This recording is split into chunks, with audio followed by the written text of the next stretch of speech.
আমি কোনোদিন প্রকাশ্যে একটা কথাও কোনোদিন বলিনি। আমি ভারতীয় জনতা পার্টি করি, তাতে সবাই আমাকে পুরস্কার দেয় না, কেউ তিরস্কারও দিতে পারেন, অনেক অনেক কিছু পোস্টও করতে পারেন, তির্যক মন্তব্য করতে পারেন, ভালো হলে নিজেদের ক্রেডিট দেন, খারাপ হলে আমার ঘাড়ে চাপান। কিন্তু আমি কখনোই আমার দলের অভ্যন্তরীণ বিষয় বাইরে বলতে চাই না।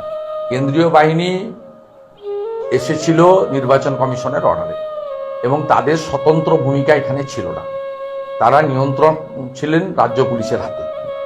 স্বাভাবিকভাবে কেন্দ্রীয় বাহিনীর অন্য সময় আসা, যেটা উত্তর পূর্বাঞ্চলে স্পেশাল অ্যাক্ট ছিল, যে একটা পরে উঠে যায় আবার পরে মণিপুরে সেটা চালু হয়েছে, সেই অ্যাক্টের আওতায় বা কাশ্মীরে যে পাওয়ারটা ছিল সেই পাওয়ারটা তো এখানে কেন্দ্রীয় বাহিনীর হাতে ছিল না। কেন্দ্রীয় বাহিনীর কিওয়ার্ডটিও নিয়ন্ত্রণ করেছে রাজ্য পুলিশের লোকেরা। তাই আমি আমার সম্মানীয় কলিগ এবং আমাদের ভারতীয় জনতা পার্টির মধ্যে সবচেয়ে হাইস্ট ভোটে জিতেছেন 1,84,000 ভোটে এবং বিশিষ্ট শিক্ষক সম্মানীয় জগন্নাথ সরকারের কোনো মন্তব্য নিয়ে সংবাদ মাধ্যমের কাছে আমি কোনো মন্তব্য করব না। আমি নিজেও আমার কিছু বলার থাকলে আমার ফোরাম আছে, সেখানে আমি বলি এবং আমার সে বলার সুযোগ রয়েছে, কারো মাধ্যমে যেতে হয় না, সরাসরি বলার সুযোগ রয়েছে। তাই আমি প্রকাশ্যে এসবের মধ্যে নেই।